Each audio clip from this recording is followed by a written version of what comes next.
बहुत स्वागत करता हूँ। राजस्थान में विधानसभा में नेता प्रतिपक्ष आदरणीय टीकाराम जूली जी हमारे साथ है। विधायक अमित चाचन जी यहाँ पे विराजमान है।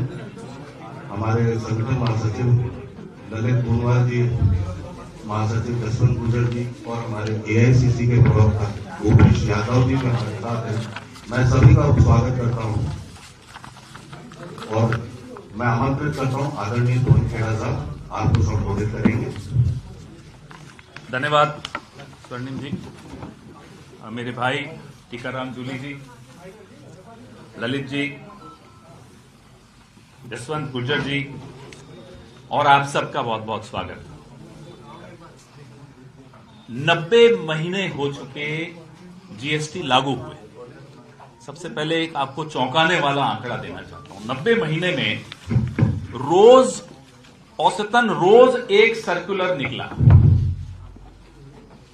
ये तो GST जिसका नाम है गुड्स एंड सर्विसेज टैक्स, जिसका आधार ही सरलीकरण की तरफ था कि इसको सिंप्लीफाई करें, तो ऐसा कैसा सरलीकरण हुआ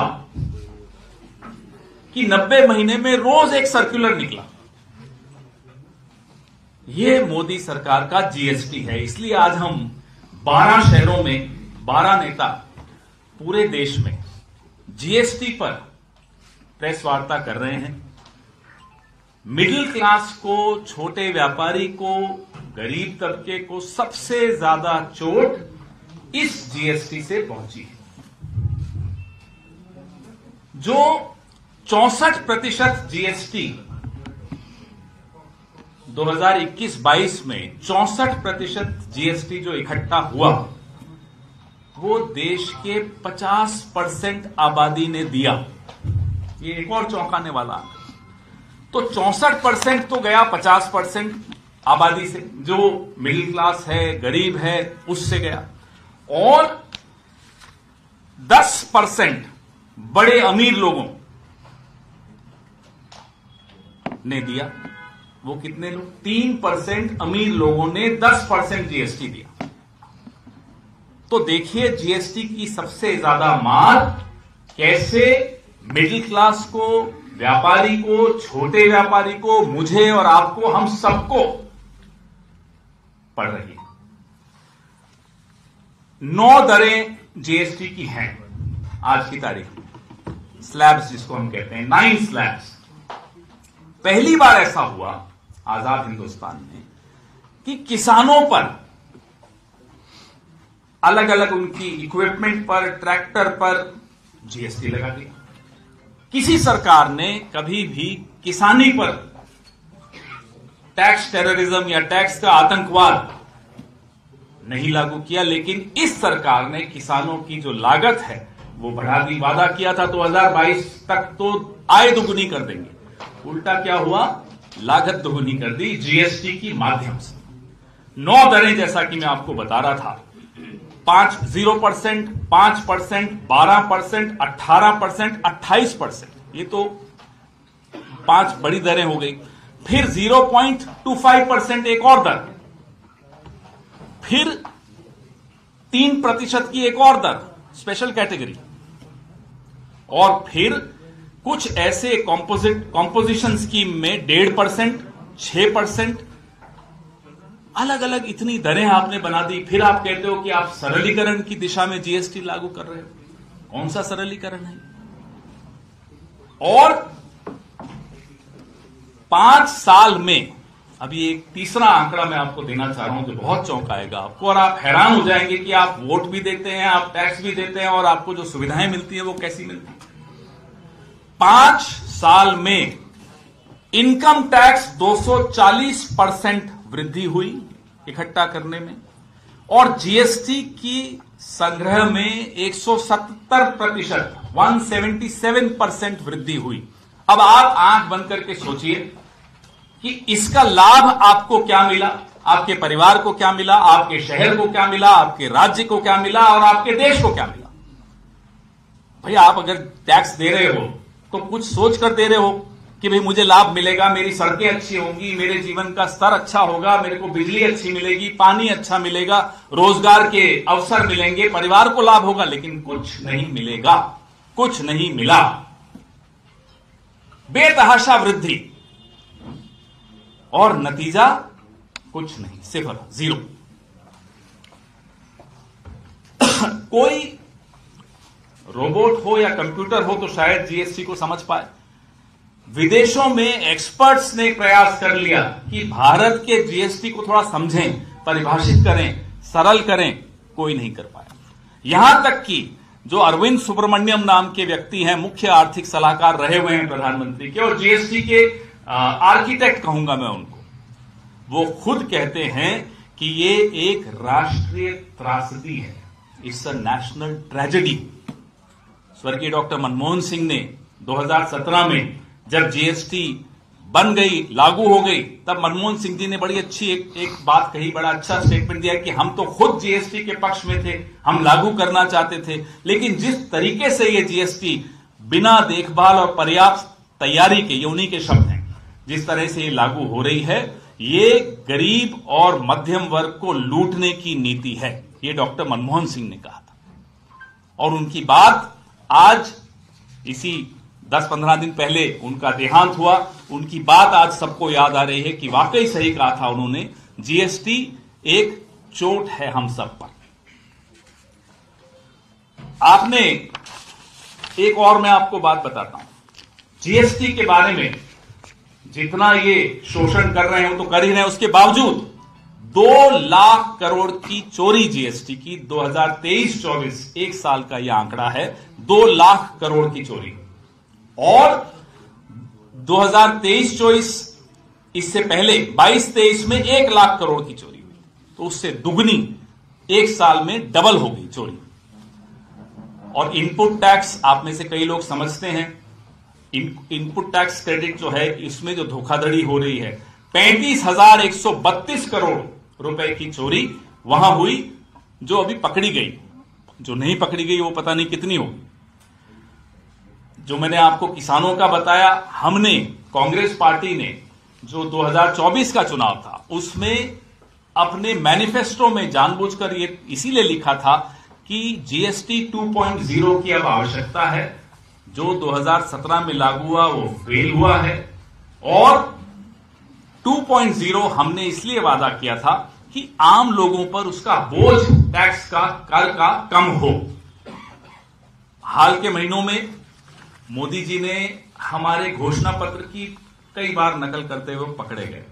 हम उनसे आग्रह करते हैं कि एक बार और नकल कर लीजिए हमारे घोषणा पत्र और जीएसटी 2.0 को लागू कीजिए, नहीं तो आज जयपुर में आप सबकी उपस्थिति में टीकाराम जूली गवाही देंगे कि जीएसटी का full form Gabbar Sitharaman tax हो चुका है। गब्बर सिंह तो पुरानी बात हो गई, अब नया गब्बर सिंह आया है, गब्बर सीतारमण टैक्स। और इससे लोग आत्महत्या तक के केसेस सामने आए हैं। यह स्थिति जीएसटी की हो गई है। यह महत्वपूर्ण मुद्दा है। कोई राजनीतिक दल मध्यम वर्ग के लिए आवाज नहीं उठाता, कांग्रेस के अलावा।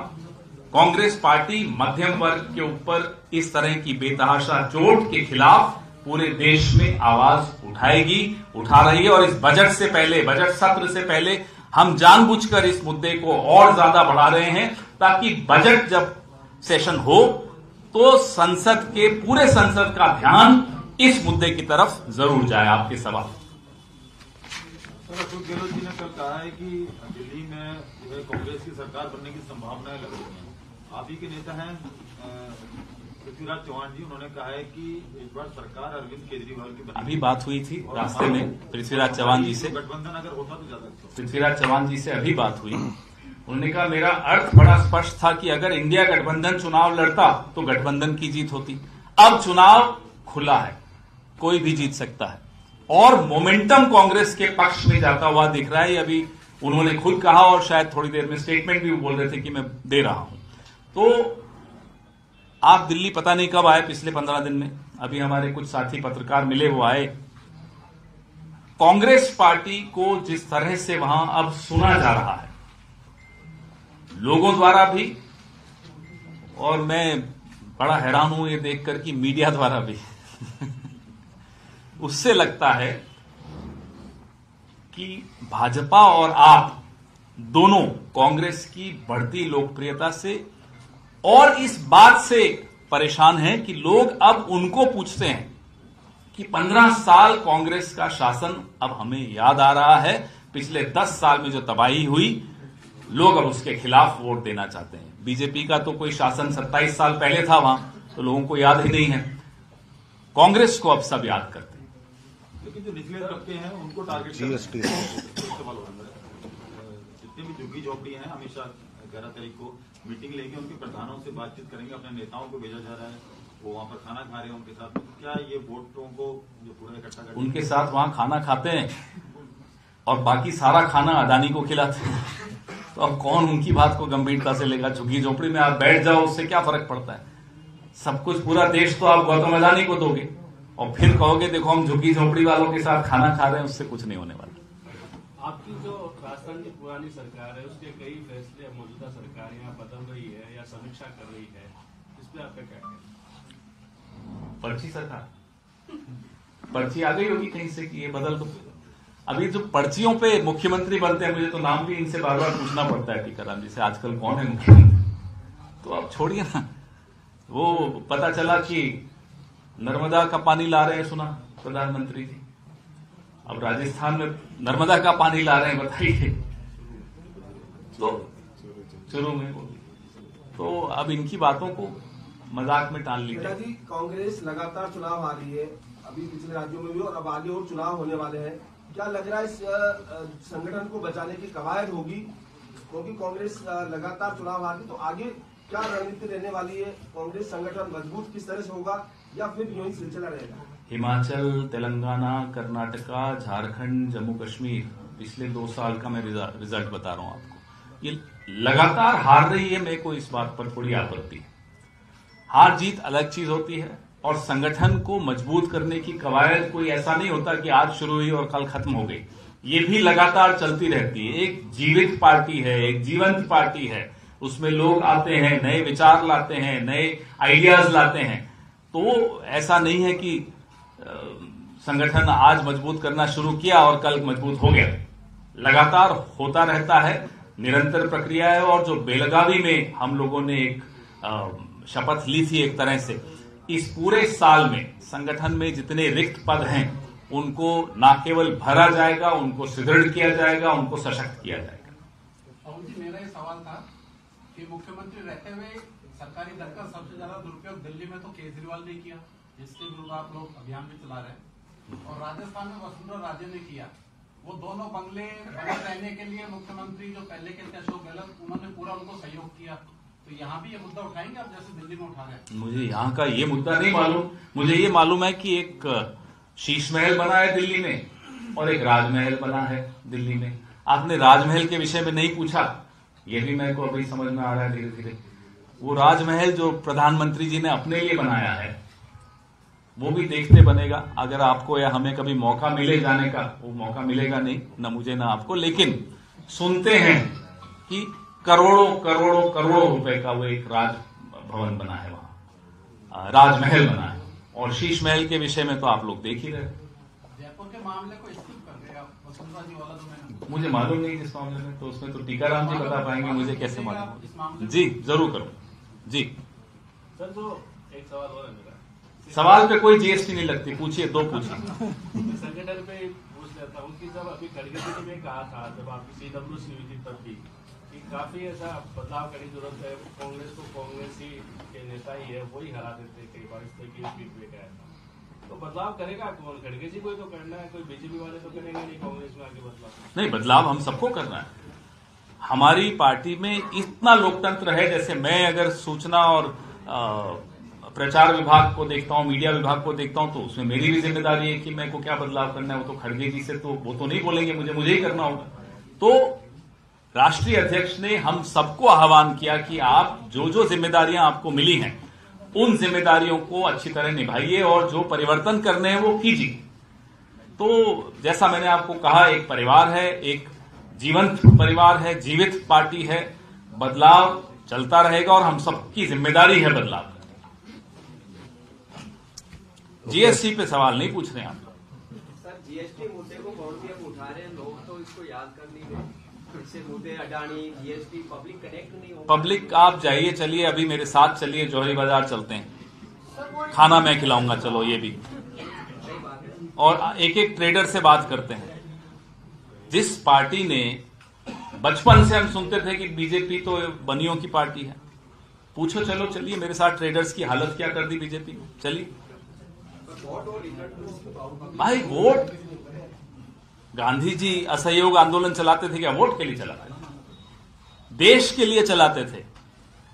अंग्रेजों भारत छोड़ो का नारा क्या वोट के लिए लिया था, देश के लिए लिया था। हर चीज वोट से तोलना मोदी का काम होगा, कांग्रेस का काम ये नहीं है। कांग्रेस का काम है एक मजबूत विपक्ष की हैसियत से अपनी आवाज ऐसे तमाम मुद्दों पर उठाएं जिन मुद्दों से सीधे सीधे मध्यम वर्ग और निम्न वर्ग को भारी नुकसान का सामना करना पड़ रहा है। ये हमारी जिम्मेदारी है। पवन जी, जीएसटी से ट्रेडर्स को बड़ा नुकसान है, आम जनता को भी नुकसान है, जैसा आपने बताया। तो कांग्रेस राजस्थान में ट्रेडर्स को साथ लेके कोई अभियान या कोई मुहिम? ये अभियान ही तो है जो शुरू किया हमने, ना केवल प्रेस वार्ता। हमारे ऑल इंडिया प्रोफेशनल्स कांग्रेस भी अलग अलग समूहों के साथ बैठक करके संसद तक में हम इस मुद्दे को उठाएंगे और काउंसिल की मीटिंग्स में लगातार हम उठाते हैं। हमारी वहां प्रेजेंस कम है क्योंकि हमारे मुख्यमंत्री कम हैं, लेकिन काउंसिल मीटिंग्स में भी हम लगातार अपनी आवाज उठाते हैं, आपकी आवाज वहां तक पहुंचाते हैं कि साहब रहम करो, 1 नेशन 1 टैक्स बोलते हो, 1 पॉपकॉर्न 3 टैक्सेस हैं। एक पॉपकॉर्न पे 3 तरह के टैक्स, सॉल्टेड पॉपकॉर्न पे अलग है, कैरामेल पॉपकॉर्न पे अलग है और प्लेन पॉपकॉर्न पे अलग है। तो आप ये बताइए, 1 नेशन 1 इलेक्शन, 1 नेशन 1 टैक्स, एक प्रोडक्ट पे आप 3 टैक्स लगा रहे हो। ये स्थिति है जीएसटी की। सर, बात चाहे संसद में उठाए जाने वाले मुद्दे की हो या सड़क पे कोई बड़े इशू की, आप पूरे इंडिया गठबंधन के लोग एकजुट नजर आते हैं। जब भी चुनाव आते हैं, ऐसी क्या सर कुर्सी की है कि अलग अलग हो जाते हैं, खींचतान हो जाती है और उसका फायदा तीसरे पार्टी को मिलता है? देखिए, इंडिया गठबंधन ने लोकसभा चुनाव लड़ा, मिलकर लड़ा, और मोदी जी ने शायद सोचा नहीं होगा, वो 400 पार के सपने देख रहे थे, 240 पे उनको रोक दिया। इंडिया गठबंधन लोकसभा चुनाव के लिए एक राष्ट्रीय स्तर का गठबंधन था और है। अलग अलग राज्यों की स्थितियां अलग अलग हैं। पंजाब की स्थिति, दिल्ली की स्थिति अलग है। पंजाब में हमारी राज्य की इकाई ने कहा कि भाई हमें इनसे गठबंधन नहीं करना, हम इनसे लड़ेंगे, तो उस बात का सम्मान किया गया। दिल्ली की इकाई ने भी हमें यही कहा कि हम लड़ना चाहते हैं इनसे, सीधा लड़ने दीजिए। तो मुझे नहीं लगता कि इसमें कोई हैरानी का विषय है।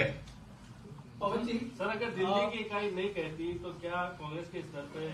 हमारे यहाँ ऐसा सिस्टम नहीं होता, हम राज्य की इकाई को पूरा महत्व देते हैं। पवन जी, सर ये तो अजीब लगता है ना, राहुल गांधी। क्यों अजीब लगता है? राहुल गांधी आप पार्टी को वोट देके आते हैं, फिर अगले विधानसभा में आप पार्टी। भाई, गठबंधन का एक धर्म होता है, गठबंधन करोगे लोकसभा में, वोट क्या फिर बीजेपी को देंगे? वोट तो गठबंधन के ही साथी को देंगे ना। पवन जी, दिल्ली की बात करें तो कांग्रेस की स्थिति आज की तारीख में नील बटा सन्नाटा। समाजवादी पार्टी, ममता, दोनों आप लोगों से अलग हो चुके हैं। ऐसा कौन सा पैरामीटर है जिसको लेकर के आप कह रहे हैं कि कांग्रेस की लोकप्रियता बढ़ती दिख रही है? आप आइए मेरे साथ दिल्ली, चलिए मैं आपको दिखाता हूं। मैं दिल्ली सरकार का हिस्सा 15 साल रहा हूं, शीला जी के साथ बहुत करीबी मैंने काम किया, तो मैं थोड़ा बहुत समझता हूं दिल्ली। राजस्थान को शायद कम समझता हूँ, दिल्ली को थोड़ा ज्यादा समझता हूँ। पर ममता, इनका शीला जी का आप जिक्र कर रहे हैं, यकीनन उनके काम बहुत शानदार थे, लेकिन इस बात को तो 15 साल बीत चुके, अब उनके आधार पर आप कैसे? यहाँ 70 साल का हिसाब मांगा जाता है तब कोई बात नहीं, आप बोल रहे 15 साल पहले 10 साल पुरानी बात न करें, क्यों नहीं करें साहब? आज ज्यादा तुलना होती है कि ये फ्लाईओवर शीला जी के वक्त बना था, देखो ये मेंटेन भी नहीं कर पा रहे। मेट्रो शीला जी लाई थी, देखो ये नया 1 किलोमीटर और इन्होंने नया नहीं ऐड किया। यूनिवर्सिटीज बनाई हमने, ये एक कॉलेज नहीं बना पाए। हमने अस्पताल बनाया, इतने ये एक बेड नहीं जोड़ पाए अस्पतालों में। हमने 6,500 बसें लाकर वहां खड़ी कर दी, अब वो 4,000 के आसपास हो गई, कम हुई बढ़ी नहीं। हमने सोनिया विहार वाटर ट्रीटमेंट प्लांट लाके दिल्ली के ऐसे ऐसे कोनों में पानी पहुंचाया जहां 50-60 साल से पानी नहीं गया था। पूछिए इनसे इन्होंने कितने लीटर किलोलीटर पानी ऐड किया हो दिल्ली में। हमने 24 घंटे बिजली वहां लाने की व्यवस्था की, बताइए इन्होंने क्या किया। तो तुलना तो होगी, और जब तुलना होगी तो लोग याद भी करेंगे। घर से निकलते ही दिल्ली पे शीला दीक्षित की मोहर लगी हुई दिखती है, निकलते ही मालूम पड़ता है कि कांग्रेस सरकार का काम है। इस सरकार का काम आपको नहीं दिखता, हां पोस्टर जरूर दिखते हैं इस सरकार। अरे किसानों का आंदोलन चल रहा है। अभी शंभू बॉर्डर पे एक किसान ने फिर आत्महत्या करने के प्रयास किया है। उसके अलावा जो जगजीत सिंह डल्लेवाला है, उनका भी अनशन है, उनकी हालत बहुत गंभीर खराब है। उस पर कुछ कहेंगे? बहुत अजीब सी बात है कि देश की राजधानी के दरवाजे देश के अन्नदाता के लिए बंद हैं। ये कहीं पूरे विश्व में कहीं जहां लोकतंत्र होता है, कम से कम, मैं चीन की बात नहीं करूंगा, मैं पाकिस्तान की बात नहीं करूंगा, लेकिन जहां एक स्वस्थ लोकतंत्र हो वहां यह संभव नहीं हो सकता कि देश की राजधानी ही बंद हो जाए किसानों के लिए। जवान सड़क पर आए, नौजवान, तो उन पर आप लाठीचार्ज कर लेते हो, उन पर वाटर कैनन चलाते हो, आंसू गैस छोड़ते हो, किसान को आप घुसने नहीं देते राजधानी में। ये किस तरह का लोकतंत्र है? और फिर अगर कांग्रेस पार्टी आवाज उठाती है तो हमारे साथी यहां बैठे हैं, वो कहते हैं कि साहब आवाज उठाने के आपको वोट तो नहीं मिल रहे। आवाज उठाएंगे, किसानों की आवाज भी अगर किसी ने उठाई, भारत जोड़ो यात्रा के दौरान उठाई, भारत जोड़ो न्याय यात्रा के दौरान उठाई, तो कांग्रेस पार्टी ने, राहुल गांधी ने, मल्लिकार्जुन खड़गे साहब ने उठाई, और हम लगातार उठाएंगे। पॉपकॉर्न खाते हैं आप? बहुत क्योंकि बड़ा एक्सप्लेनेशन आया था सर निर्मला सीतारमण। बहुत दिनों से तो नहीं खाया, क्यों सर, जीएसटी लग गया इसलिए? अब जाकर देखता हूं कितना महंगा है। लेकिन बात यह हो रही है कि नारे बड़े बड़े देते हैं, वन नेशन वन टैक्स, तो उसका जब ये लोग, इनके सलाहकार कैसे होंगे कि वो खुद भूल जाते हैं कि टेलीप्रॉम्प्टर पढ़ते हुए प्रधानमंत्री ने नारे क्या दिए थे। हो सकता है टेलीप्रॉम्प्टर की गलती हो, प्रधानमंत्री की गलती नहीं हो, क्योंकि सुना वो तो एक शब्द भी बिना टेलीप्रॉम्प्टर के नहीं बोलते। और बीच में अभी पिछले हफ्ते दिल्ली में टेलीप्रॉम्प्टर बंद हो गया भाषण के बीच में, मोदी जी चुप हो गए, सब इंतजार कर रहे थे, लोगों को अटल जी याद आ गए, अटल जी बड़ा बोलते बोलते रुकते थे, फिर किसी को समझ में आया टेलीप्रॉम्प्टर बंद हो गया, फिर वो आनंद फानंद में टेलीप्रॉम्प्टर चलाया गया, फिर मोदी जी की आवाज आई।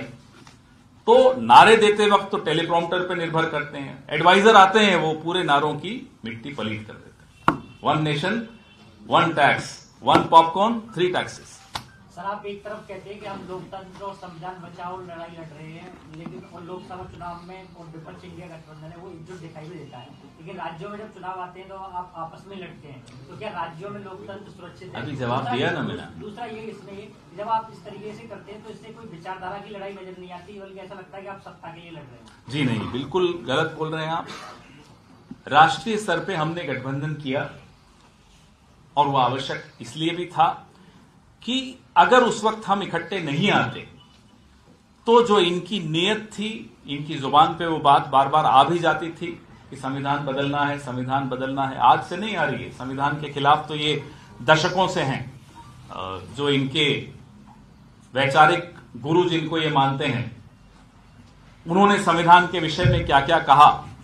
रामलीला मैदान में 1949 में कैसे संविधान की प्रतियां जलाई गई, बाबा साहब अंबेडकर की प्रतियां जलाई गई, उनकी पुतले जलाए गए। तो अगर इनको हम इस बार नहीं रोकते तो जो पिछले कई दशकों से षड्यंत्र ये लोग रच रहे हैं संविधान के खिलाफ, बाबा साहब अंबेडकर के खिलाफ, वो उसमें सफल हो जाते। रही बात राज्यों की, राज्यों में कुछ रीजनल पार्टीज हैं जिनको लगता है कि वो मजबूत हैं, वो खुद लड़ना चाहती हैं। उन राज्यों में कुछ राज्य ऐसे भी हैं जिसमें कांग्रेस पार्टी को लगता है कि नहीं हम अकेले लड़ेंगे तो उसमें लाभ होगा। जाहिर सी बात है, हर पार्टी ये देखती है कि मैं अपनी स्पेस कैसे बढ़ा सकूं, मैं उसको गलत नहीं मानता। बीजेपी संविधान गौरव यात्रा निकाल रही है 11 जनवरी से 25 जनवरी तक। जो उनका कहना है कि कांग्रेस नेताओं ने जो भ्रम फैला रखा है दलितों और संविधान के खतरे को लेकर बीजेपी के खिलाफ, उसको दूर करेगी, जगह जगह मंडल स्तर तक जाएगी, क्या कहना है? नहीं, हम तो उनका स्वागत करते हैं। आइए संविधान की तो बात कीजिए। हमें तो अच्छा लगा कि हमारी बात सुनकर उनको भी अब संविधान याद आया। नहीं तो शपथ लेने के बाद संविधान को रखते हैं और उस पर फिर भूल जाते हैं। लेकिन संविधान सिर्फ एक पुस्तक नहीं है, संविधान एक जीती जागती पुस्तक है, हम सबके जीवन को प्रभावित करने वाला एक ग्रंथ है।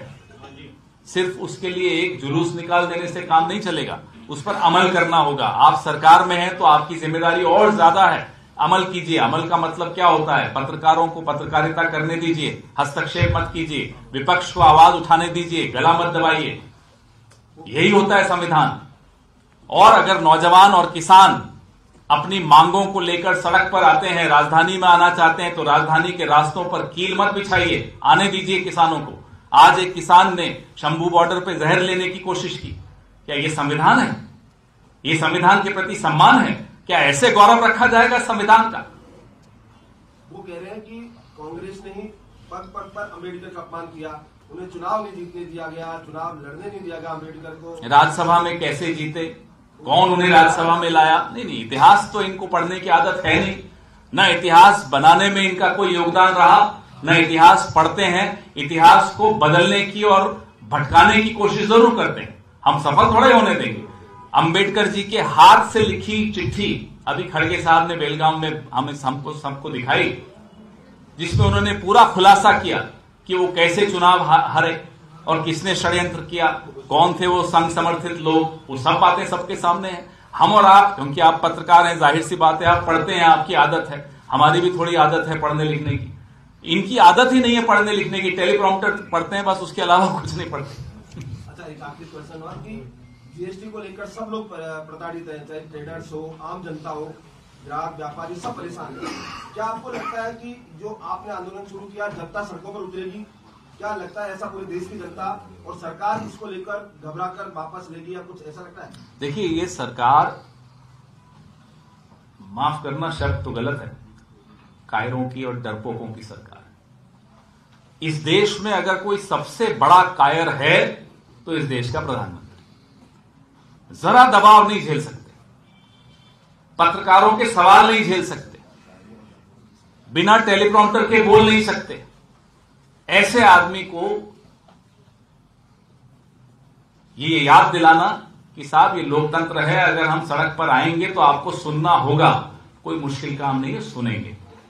2020 में हालत जो चुनाव आया था, रिजल्ट आए थे, कांग्रेस की सीटें कम आई थी। 20 में कौन सा चुनाव? विधानसभा, सॉरी, अगले जो उससे पहले इलेक्शन हुए थे दिल्ली विधानसभा के। इस बार आपको, अच्छा, दिल्ली विधानसभा, दिल्ली, इस बार आपको कितनी लगता है कि सीटें आ जाएगी? नहीं, इस बार हमारा, जैसा मैंने आपको कहा कि एक तो उम्मीदवार बहुत अच्छे उम्मीदवार, अच्छे चेहरे दिए। ये मीडिया के लोग भी बोल रहे हैं, लोगों के मन में भी यही भावना है कि चेहरे कांग्रेस ने बड़े अच्छे उतारे, मुद्दे कांग्रेस बहुत अच्छे उठा रही है और अच्छे तरीके से उठा रही है, सही समय पर सही मुद्दा उठा रही है। इसका लाभ मिलते हुए जरूर दिख रहा है। और जब मैं कहता हूं लाभ मिलेगा, मैं ये नहीं कह रहा कांग्रेस पार्टी, दिल्ली के जनता को लाभ मिलेगा अगर कांग्रेस जीतेगी। तो टोटल सीट कितनी आपको कितनी लगती है, कितनी आने? मैंने सुना है यहां जयपुर में मोती डूंगरी के पास एक अच्छे ज्योतिषी हैं, यहां से वहीं जाऊंगा मैं, फिर उनसे पूछ के बताऊंगा। सर, भाजपा प्रत्याशी रमेश बिधूड़ी ने पहले प्रियंका गांधी को लेकर वादे टिप्पणी करी, उसके बाद आतिशी को भी लेकर की, उसको किस तरीके से? ये सिर्फ रमेश बिधूड़ी की मैं निंदा करूं उचित नहीं होगा। 15 साल मैंने उनके साथ काम किया है, वो विपक्ष में थे, मैं कांग्रेस में था, दिल्ली में वो विधानसभा में भी इसी तरह की बातें करते थे। बात उनकी गलती नहीं है, ये मानसिकता उनकी पार्टी की है। आप प्रधानमंत्री की टिप्पणियां सोनिया जी के विषय में सुन लीजिए, मैं तो बोल भी नहीं पाऊंगा। इस पूरी पार्टी की मानसिकता महिलाओं के प्रति क्या है, यह आपको इनके नेताओं की टिप्पणी में और इनके नेताओं के कंडक्ट में, किस तरह से ये अपना जीवन जीते हैं, उसमें आपको दिख जाए। इसलिए सिर्फ एक रमेश बिधूड़ी की निंदा करे कोई लाभ नहीं, मानसिकता ही ऐसी, इनके संस्कार ऐसे। सर, सावरकर के नाम से कॉलेज खोले जाएंगे, क्या कहना चाहेंगे? पूछिए कि सावरकर ने छत्रपति शिवाजी के लिए क्या शब्द इस्तेमाल किए। पढ़े नहीं पढ़े होंगे इन्होंने, पढ़े होते तो नाम न लेते सावरकर का। सावरकर ने महिलाओं के लिए क्या टिप्पणियां की थी, पूछिए। यही होता है जब आप बिना पढ़े आंख बंद करके भेड़ चाल में चलते हैं साहब, किसी ने कहा सावरकर, तो सावरकर इनका हीरो है। इनके पास नायक नहीं है। कभी कभी सरदार पटेल को हमसे छीनने की कोशिश करते हैं, कभी महात्मा गांधी को हमसे छीनने की कोशिश करते हैं, कभी सुभाष चंद्र बोस को हमसे छीनने की कोशिश करते हैं। इनका अपना नायक कौन है बताइए? एक रह के सावरकर का नाम लेते हैं। सावरकर की असलियत आपके सामने खोल के हम रख देंगे जिस दिन डिबेट करें हमारे साथ। और उन्हीं के शब्द, उन्हीं ने लिखी हैं किताबें, हमने नहीं लिखी हैं। सावरकर ने ही किताबें लिखी हैं जिसमें उन्होंने शिवाजी महाराज का जो अपमान किया। तो इस तरह की, और बाबा साहब अंबेडकर के लिए क्या कहा, बौद्ध धर्म को जो मानते हैं उनके लिए क्या कहा, एक बार पढ़ लें, नाम लेना भूल जाएंगे सावरकर। मोहन भागवत जी का लगातार जो बयान आ रहे हैं मंदिरों को लेकर, मस्जिदों को लेकर, वो लगातार बयान दे रहे हैं, उसको लेकर क्या कहेंगे आप? 80 और 90 के दशक को याद कीजिए। भाजपा के विषय में, संघ के विषय में हमेशा ये कहा जाता था कि मुखौटा होता है और असली चेहरा होता है, और मुखौटे और चेहरे बदलते रहते हैं। जब अडवाणी जी रथ यात्रा निकालते हैं तो अटल जी शांति की बात करते थे। एक मुखौटा था, एक असली चेहरा था। जब योगी जी बुलडोजर घुमा रहे होते हैं देश में तो मोदी जी शांति की बात करते हैं। मुखौटा, असली चेहरा। अब मुखौटा बन के मोहन भागवत जी सामने आए। असली चेहरा असली काम अपना कर रहा है। देश को बांटने का, समाज में नफरत फैलाने का काम बिल्कुल बदस्तूर चल रहा है। गोदाम भरा हुआ है चेहरों से। शोकेस में एक मुखौटा है, तो मोहन भागवत जी शोकेस का मुखौटा है। ओके, धन्यवाद। जय हिंद।